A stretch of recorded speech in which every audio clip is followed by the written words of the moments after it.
അടിയനിതാ എന്നെ അയക്കേണമേ നിന്റെ സാക്ഷിയാ. യേശുവേ നിന്റെ സ്നേഹം ഘോഷിപ്പാൻ ഞാനും പോകട്ടെ. നമ്മുടെ സഭകളിൽ വിശുദ്ധിയെക്കുറിച്ചുള്ള പ്രസംഗങ്ങൾ ഉണ്ടാകണം, അതിനെക്കുറിച്ച് പറയരുതെന്നല്ല. യെസ്, അവൻ വിശുദ്ധീകരിച്ചോളുമെന്നുമല്ല എൻ്റെ ആഗ്രഹം. ദൈവം സഹായിക്കും. പക്ഷേ യേശു എന്നിൽ ജീവിക്കുവാൻ ഞാൻ അനുവദിക്കണം. ഞാൻ എന്നെ തന്നെ ഏൽപ്പിച്ചു കൊടുക്കണം. അവൻ്റെ അനുരൂപതയിൽ വളരുവാനുള്ള വലിയ അഭിവാഞ്ച എനിക്കുണ്ടാകണം. അങ്ങനെ കർത്താവ് എന്നെ എക്വിപ്പ് ചെയ്യുകയാണ്. എന്നെ എക്വിപ്പ് ചെയ്ത് കഴിഞ്ഞാൽ എന്തിനു വേണ്ടി? സ്വർഗത്തിന് വേണ്ടി എന്നെ എക്വിപ്പ് ചെയ്യുന്നു. പക്ഷേ ഇനിയാണ് നമ്മൾ മിഷനെ കുറിച്ച് കാണുന്നത്. അതായത് എക്വിപ്പിങ്ങിന്റെ ഭാഗമായിട്ട് യോഹന്നാന്റെ സുവിശേഷം 17-ാം അധ്യായത്തിൽ നമ്മൾ കണ്ടു. 1, അവന്റെ നാമം നമുക്ക് വെളിപ്പെടുത്തി. 2, അവന്റെ വചനം, അവന്റെ ഹൃദയം നമുക്ക് വെളിപ്പെടുത്തി. 3, അവന്റെ യോഗ്യത, അവന്റെ മഹത്വം നമുക്ക് തന്നു. ഇനി ഈ ഭൂമിയിൽ ജീവിക്കുമ്പോൾ കാര്യം, ഇത്രയും നേരം നമ്മൾ പറഞ്ഞതെല്ലാം സ്വർഗത്തിനായി വിളിക്കപ്പെട്ടവന്റെ ഉത്തരവാദിത്തങ്ങളാണ്. എന്നാൽ ഭൂമിയിൽ ജീവിക്കുമ്പോൾ എനിക്ക് ഒരു മിഷനുണ്ട്, ഒരു ദൗത്യമുണ്ട്. അതുകൊണ്ടാണ് ഞാൻ പറഞ്ഞത്, ഞാൻ സ്വർഗത്തിനായി വിളിക്കപ്പെട്ടവനാണെങ്കിലും ഇപ്പോൾ ഞാൻ ഭൂമിയിലേക്ക് അയക്കപ്പെട്ടവനാണ്. ലോകത്തിൽ നിന്ന് എന്നെ അവൻ വിളിച്ചു, പക്ഷേ ഇപ്പോൾ അവൻ എന്നെ ലോകത്തിലേക്ക് മടക്കി അയക്കുകയാണ്. പക്ഷേ ലൗകികനായിട്ടല്ല എന്നെ മടക്കി അയക്കുന്നത് എന്നുള്ളത് നമ്മൾ മറന്നു പോകരുത്. ലോകത്തിൽ നിന്ന് നമ്മളെ തെരഞ്ഞെടുത്തിട്ട്, യോഹന്നാന്റെ സുവിശേഷം 17-ാം അധ്യായത്തിൽ അതിൻ്റെ 18 മുതലുള്ള വാക്യങ്ങളിൽ, നീ എന്നെ ലോകത്തിലേക്ക് അയച്ചതുപോലെ അവരെയും ലോകത്തിലേക്ക് അയച്ചിരിക്കുന്നു. എന്നാൽ ഇവിടെ നമ്മൾ മനസ്സിലാക്കുന്ന കാര്യം, ഒരിക്കൽ നമ്മൾ എവിടെയായിരുന്നു? ലോകത്തിലായിരുന്നു. ലോകത്തിൽ നിന്ന് ദൈവം, യേശു നമ്മളെ തെരഞ്ഞെടുത്തു. എന്നാൽ ലോകത്തിൽ നിന്ന് തെരഞ്ഞെടുത്തത് മാത്രമല്ല, ലോകത്തിൽ നമ്മളെ സെപ്പറേറ്റ് ചെയ്തു. ഇനിയിപ്പോൾ നമ്മൾ ലൗകികരല്ല. 16-ാമത്തെ വാക്യത്തിൽ നമ്മൾ കാണുന്നതാണ്. ലോകത്ത് നമ്മളെ വേർതിരിച്ചു.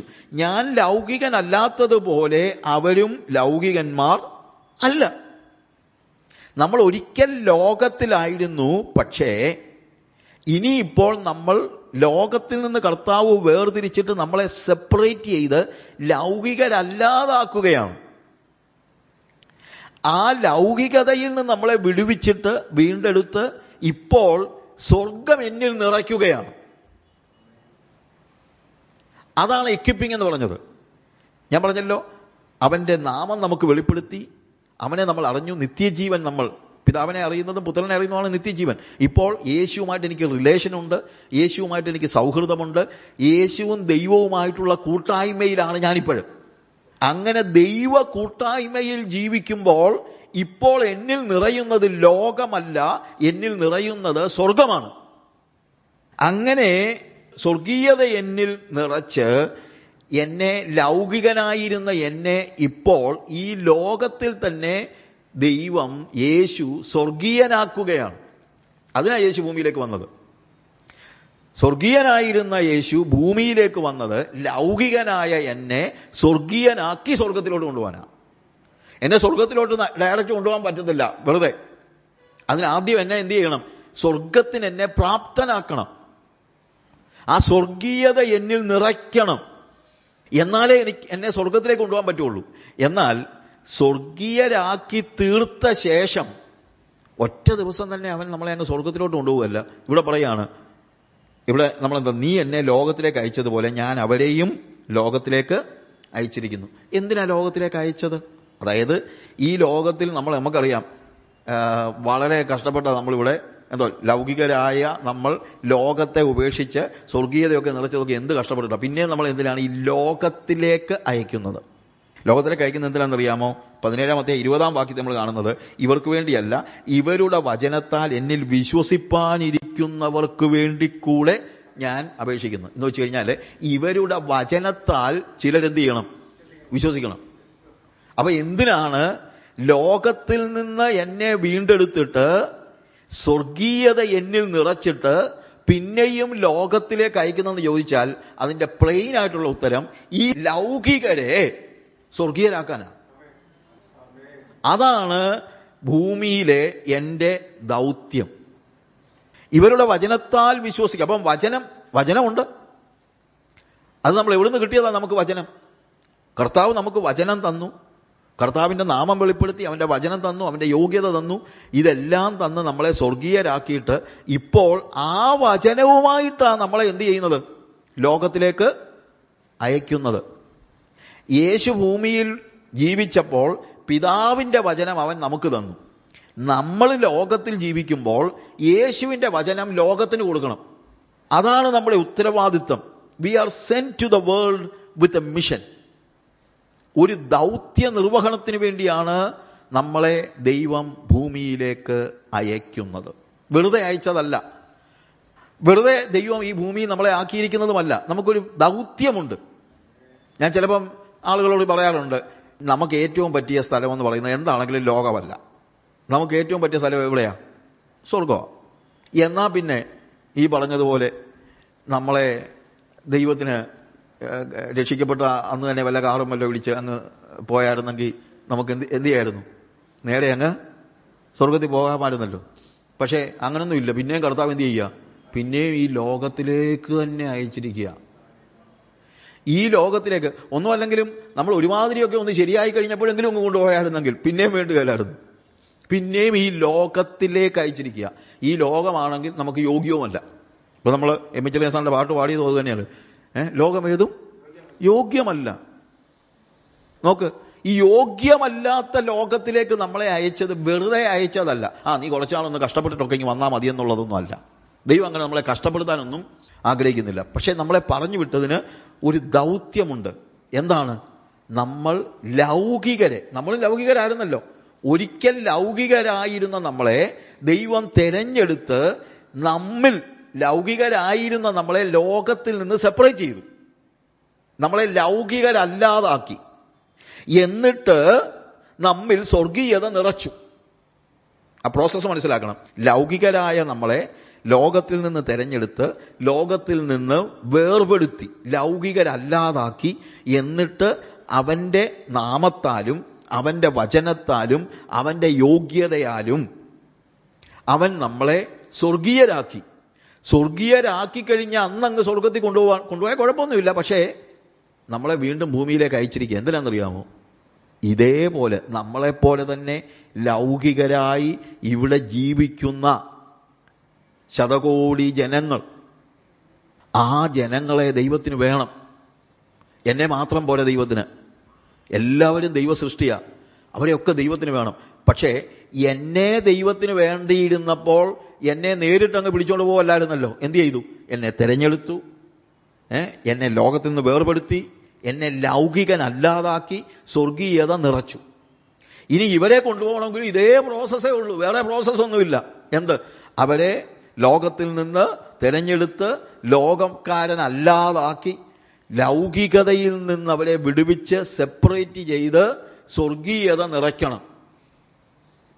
ഇപ്പോൾ ആ ദൗത്യമാണ് കർത്താവ് നമുക്ക് നൽകിയിരിക്കുന്നത്.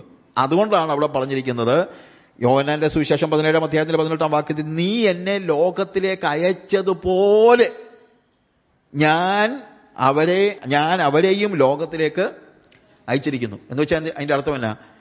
എന്ത് കാര്യം സാധിക്കാൻ വേണ്ടിയാണ് യേശു ഭൂമിയിലേക്ക് പിതാവിനാൽ അയക്കപ്പെട്ടത്, അതേ കാര്യത്തിന് വേണ്ടി, അതേ ദൗത്യത്തിനു വേണ്ടി ദൈവം ഇപ്പോൾ എന്ത് ചെയ്യുകയാണ്?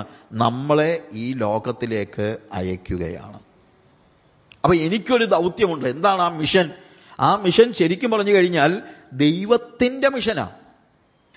പിതാവ് യേശുവിനെ അയച്ചപ്പോൾ ദൈവത്തിന്റെ മനസ്സിൽ എന്തായിരുന്നു? ദൈവത്തിന്റെ മനസ്സിൽ സംഹൗ ഈ ലൗകികരെ അങ്ങ് വേർതിരിച്ച് വിശുദ്ധരാക്കി സ്വർഗത്തിൽ കൊണ്ടുപോയി ദൈവവും മനുഷ്യനും തമ്മിലുള്ള കൂട്ടായ്മ സാധ്യമാക്കുക എന്നുള്ളതായിരുന്നു. അങ്ങനെയാണ് നമ്മളൊക്കെ രക്ഷിക്കപ്പെട്ടത്. അങ്ങനെയാണ് നമ്മൾ ജീവിക്കുന്നത്. ഇപ്പോൾ ദൈവത്തിന്റെ മനസ്സിൽ എന്താണ്? നമ്മുടെ ചുറ്റുമുള്ള ജനങ്ങളൊക്കെ കർത്താവിന്റെ ആഗ്രഹം, അവരെല്ലാവരും എങ്ങനെ ആയിത്തീരണം? They all need to be saints, separated from the world. നമ്മൾ എന്തായോ അത് അവരാകണം. നമ്മൾ ലൗകികരായിരുന്നു, നമ്മളെ കർത്താവ് സ്വർഗീയരാക്കിയെങ്കിൽ ഇനി നമ്മുടെ ചുമതല ലൗകികരായ ആളുകളുടെ അടുത്തേക്ക് ചെന്ന് യേശു നമ്മളെ ദൈവവുമായി ബന്ധിപ്പിച്ചതുപോലെ നമ്മൾ ഇനി ഈ ജനതയെ യേശുവുമായി ബന്ധിപ്പിക്കുകയാണ്. യേശു ദൈവവുമായിട്ട് ബന്ധിപ്പിച്ചോളൂ. യേശു വന്നിട്ട് നമ്മളെ എന്ത് ചെയ്തു? ദൈവവുമായിട്ട് ബന്ധിപ്പിച്ചു. നമ്മുടെ ചുമതല എന്താ? നമ്മൾക്ക് ഈ ജനതയെ യേശുവുമായി ബന്ധിപ്പിക്കണം. അതുകൊണ്ടാണ് പറഞ്ഞിരിക്കുന്നത്, ഞാൻ അപേക്ഷിക്കുന്നത് അവർക്ക് വേണ്ടി മാത്രമല്ല, അവരുടെ വചനത്താൽ എന്നിൽ വിശ്വസിക്കാനിരിക്കുന്നവർ. അപ്പൊ എന്റെ ചുമതല ജനത്തെ യേശുവുമായി ബന്ധിപ്പിക്കുകയാണ്. ബന്ധിപ്പിച്ചാൽ ആത്യന്തികമായി എന്ത് സംഭവിക്കും? ദൈവവുമായിട്ട് ബന്ധിപ്പിക്കപ്പെടും. ആ ഉത്തരവാദിത്വത്തോടു കൂടെയാണ് ലോകത്തിലേക്ക് ഞാൻ പോകണം. അപ്പോൾ ഇവിടെ 15-ാം അധ്യായത്തിന്റെ, യോഹന്നാന്റെ സുവിശേഷം 15-ാം അധ്യായത്തിന്റെ 16-ാമത്തെ വാക്യത്തിൽ, നിങ്ങൾ എന്നെ തെരഞ്ഞെടുത്തു എന്നല്ല, ഞാൻ നിങ്ങളെ തെരഞ്ഞെടുത്തു, നിങ്ങൾ പോയി ഫലം കായ്ക്കേണ്ടതിന്, നിങ്ങളുടെ ഫലം നിലനിൽക്കേണ്ടതിനും നിങ്ങളെ ആക്കി വെച്ചുമിരിക്കുന്നു. നോക്കുക, ഇവിടെ പറയുന്നത് നിങ്ങളെ ഞാൻ തെരഞ്ഞെടുത്തു, നിങ്ങളെ ഞാൻ രൂപാന്തരപ്പെടുത്തി, നിങ്ങളെ ലൗകികരല്ലാതാക്കി, നിങ്ങളില് ഞാൻ സ്വർഗീയത നിറച്ചു. പക്ഷെ ഇപ്പോൾ ഞാൻ എന്ത് ചെയ്യാൻ പോകുകയാണ്? നിങ്ങൾ പോയി ഫലം കായ്ക്കേണ്ടതിന് ഞാൻ നിങ്ങളെ ലോകത്തിൽ ആക്കി വച്ചിരിക്കുകയാണ്. അപ്പോൾ നമ്മളും ലോകത്തിലേക്ക് പോവുകയല്ല, അയക്കപ്പെടുകയാണ്. കർത്താവ് പറഞ്ഞു, ഞാൻ തന്നെ വന്നതൊന്നുമല്ല, എന്നെ അയച്ച പിതാവ്. കമ്മീഷനിങ് ഉണ്ട്, മിഷനുണ്ട്. ഇതേപോലെ നമ്മുടെ ജീവിതത്തിലും കമ്മീഷനിങ്ങും ഉണ്ട്, മിഷനും ഉണ്ട്. ദൈവം നമ്മളെ കമ്മീഷൻ ചെയ്തു, നിയോഗിച്ചയച്ചിരിക്കുകയാണ്. എന്തിനാണ്? പോയി ഫലം കായ്ക്കാൻ.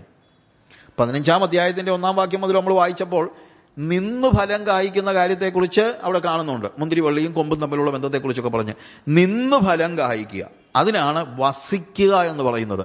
നിന്ന് ഫലം കായ്ക്കണമെങ്കിൽ അവനിൽ വസിക്കണം. പോയി ഫലം കായ്ക്കണമെങ്കിൽ നമ്മൾ പോകണം, ലോകത്തിലേക്ക് പോകണം. അപ്പോൾ നമ്മളെ സ്വർഗത്തിന് പ്രാപ്തമാക്കുവാൻ നമ്മൾ നിന്ന് ഫലം കായ്ക്കുകയാണ്, അവനിൽ വസിക്കുകയാണ്. എന്നാൽ അവനിൽ വസിക്കുന്നവനെ ദൈവം എന്ത് ചെയ്യുന്നു? പോയി ഫലം കായ്ക്കുന്ന അവസ്ഥയിലേക്ക്. ഇപ്പോൾ മിഷൻ എന്ന് പറയുമ്പോൾ നമ്മൾ മത്തായിയുടെ സുവിശേഷം 28-ാം അധ്യായത്തിന്റെ 18 മുതലുള്ള വാക്യങ്ങൾ വായിക്കുമ്പോൾ അവിടെ മിഷനെ കുറിച്ച് കാണുന്നുണ്ട്. എന്താണ്? Go and preach. മത്തായിയുടെ സുവിശേഷത്തില് 28-ാമത്തെ അധ്യായത്തിൽ അതിന്റെ 18 മുതലുള്ള വാക്യങ്ങൾ നമ്മൾ വായിക്കുമ്പോൾ യേശു അടുത്ത് ചെന്ന്, സ്വർഗത്തിലും ഭൂമിയിലും സകല അധികാരവും എനിക്ക് നൽകപ്പെട്ടിരിക്കുന്നു, ആകയാൽ നിങ്ങൾ പുറപ്പെട്ട് go ye therefore and make disciples of all the nations. ആകയാൽ നിങ്ങൾ പുറപ്പെട്ട്, ഗോ, നിങ്ങൾ പോയി പ്രസംഗിക്കുക, പിതാവിന്റെയും പുത്രന്റെയും പരിശുദ്ധാത്മാവിന്റെ നാമത്തെ സ്നാനം കഴിപ്പിച്ച് ഞാൻ നിങ്ങളോട് കൽപ്പിച്ചതൊക്കെയും പ്രമാണിപ്പാൻ തക്കവണ്ണം ഉപദേശിച്ചും കൊണ്ട് സകല ജാതികളെയും ശിഷ്യരാക്കിക്കൊള്ളുവിൻ. അപ്പോൾ നിന്ന് ഫലം കായ്ക്കുക മാത്രം പോരാ, പോയി ഫലം കായ്ക്കുകയും വേണം. നമുക്കിന്നുണ്ടാകുന്ന ഒരു ചിന്ത, നമുക്കിപ്പോൾ എല്ലാവരെയും ഒക്കെ രക്ഷിക്കാനൊക്കെ നമ്മളെ കൊണ്ടുപോകാൻ പറ്റുമോ? നമുക്ക് വല്ല വിധേനയും, പലരും ചിലർ പറയുന്നത് തന്നെ കേട്ടിട്ടുണ്ട്, നമ്മൾ പലരും പറയുന്നത് കേട്ടിട്ടുണ്ട്, എൻ്റെ ബ്രദറെ ഇപ്പോൾ എല്ലാവരെയും രക്ഷിക്കാനൊക്കെ നമ്മളെ കൊണ്ട് പറ്റുമോ? നമ്മൾ വല്ല വിധേനയും, ഇല്ലേ, ചിലർ വർത്തമാനം വല്ല വിധേനയും നമ്മൾ എങ്ങനെയെങ്കിലും അങ്ങ് ജീവിച്ച് നമ്മൾ അങ്ങ് രക്ഷപ്പെടാൻ നോക്കും. അത് ഭയങ്കര സ്വാർത്ഥതയാണ് കേട്ടോ, ഭയങ്കര സ്വാർത്ഥതയാണ്. ഞാൻ രക്ഷിക്കപ്പെട്ടു, എനിക്കങ്ങ് രക്ഷപ്പെട്ടു പോകണമെന്നുള്ളത് മാത്രം. ഞാൻ ചിലപ്പം യെശയ്യാവിൻ്റെ പ്രവചനത്തിൽ 6-ാമത്തെ അധ്യായത്തിൽ നമ്മൾ കാണുന്നൊരു കാര്യമുണ്ട്. യെശയ്യാവ് ദൈവത്തെ കണ്ടപ്പോൾ അവൻ പറഞ്ഞു, ഞാൻ ശുദ്ധിയില്ലാത്ത അധരങ്ങളുള്ള മനുഷ്യൻ, ശുദ്ധിയില്ലാത്ത അധരങ്ങളുള്ള ജനങ്ങളുടെ നടുവിൽ വസിക്കുന്നു. അവന്റെ ദർശനത്തിന്റെ പ്രത്യേകത കണ്ടോ? അവൻ ദൈവത്തെ കണ്ടു, പിന്നെ അവനെ നോക്കിയപ്പോൾ അവൻ ശുദ്ധിയില്ലാത്ത മനുഷ്യൻ. അതിന്റെ കൂട്ടത്തിൽ അവൻ പറയുക, ഞാൻ മാത്രമല്ല, എൻ്റെ ചുറ്റുമുള്ളവരെല്ലാം ശുദ്ധിയില്ലാത്തവരാ. ഇത് നമ്മൾ കാണുന്നില്ല. അതുകൊണ്ട് ഇവന്റെ കരച്ചിൽ കണ്ടപ്പോൾ സറാഫുകളിൽ ഒരുത്തൻ വന്ന് ഒരു കൊടിൽ കൊണ്ട് ദൈവത്തിന്റെ അല്ലെങ്കിൽ ഓൾട്ടറിൽ നിന്ന് ഒരു കനലെടുത്ത് അവന്റെ നാവിനെ തൊടുവിച്ച് അവനെ ശുദ്ധനാക്കി. അവനെ ശുദ്ധനാക്കി കഴിഞ്ഞാൽ നമ്മളാണ് പറയും, പ്രൈസ് ദ ലോർഡ്, എന്റെ പാപം മോചിക്കപ്പെട്ടിരിക്കുന്നു. അങ്ങനെയാണ് പറയുന്നത്, നിന്റെ പാപം മോചിക്കപ്പെട്ടിരിക്കുന്നു, ഇല്ലേ? കർത്താവിന് സ്തോത്രം. ഓക്കെ കർത്താവേ, പ്രൈസ് ദ ലോർഡ്, എന്റെ പാപം നീ മോചിച്ചല്ലോ, സ്തോത്രം എന്ന് പറഞ്ഞു പോകുന്നതാണ് നമ്മുടെ പതിവ്. പക്ഷെ യെശയ്യാവിന്റെ പ്രത്യേകത എന്നറിയാമോ? യെശയ്യാവ് പോകുന്നില്ല, അവിടെ തന്നെ നിൽക്കുക. അവന്റെ പാപം മോചിക്കപ്പെട്ടു എന്നുള്ളത് ശരിയാണ്, പക്ഷെ അവൻ പോകുന്നില്ല, അവൻ അവിടെ നിൽക്കുക. എന്താ? കുറച്ച് കഴിഞ്ഞപ്പം കർത്താവ് ചോദിച്ചു, ആറ് നമുക്ക് വേണ്ടി പോകും? അയ്യോ കർത്താവ്, ഞാൻ പോകാം, ഞാൻ ശുദ്ധിയില്ലാത്ത അധരങ്ങളുള്ള ജനങ്ങളുടെ മധ്യത്തിൽ വസിക്കുന്നു, ഞാൻ പോകാം. ഇതാണ് യഥാർത്ഥത്തിൽ മിഷൻ. ആദ്യം നമ്മുടെ ശുദ്ധീകരണം നടക്കണം. യെശയ്യാവ് ശുദ്ധീകരിക്കപ്പെടാതെ മറ്റുള്ളവരെ ശുദ്ധീകരിക്കാൻ പോകാൻ പറ്റുമോ? ഇല്ല.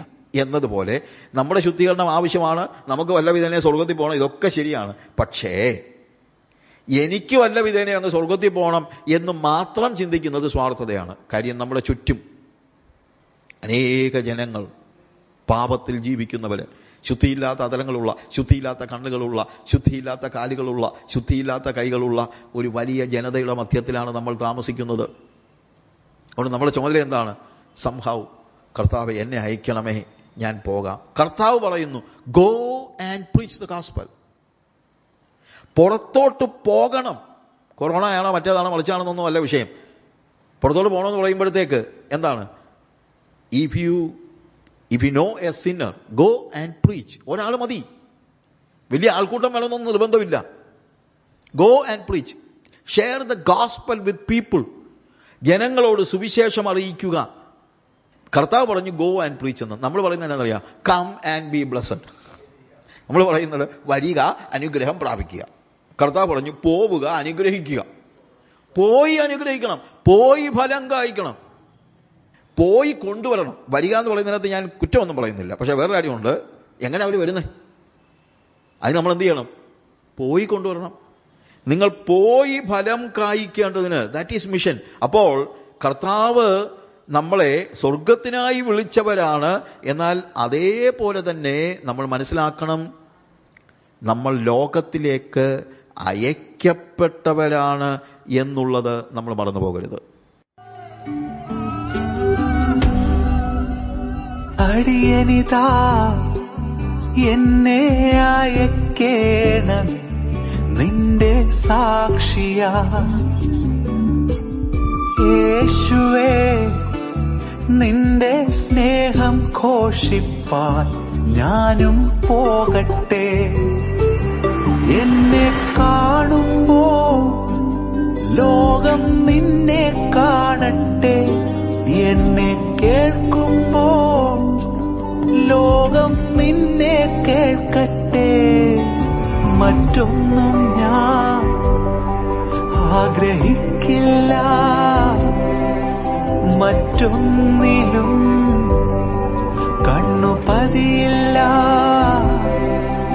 മറ്റൊന്നും ഞാൻ ആഗ്രഹിക്കില്ല, മറ്റൊന്നിലും കണ്ണു പതിയില്ല.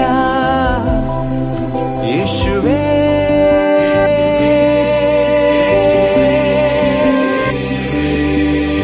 ആ നിത്യതയിൽ വിശ്വസ്തനാ എന്നെ നിർത്തേണേ. യേശുവേ, ആ നിത്യതയിൽ പ്രിയമകനായി എന്നെ നിർത്തേണേ.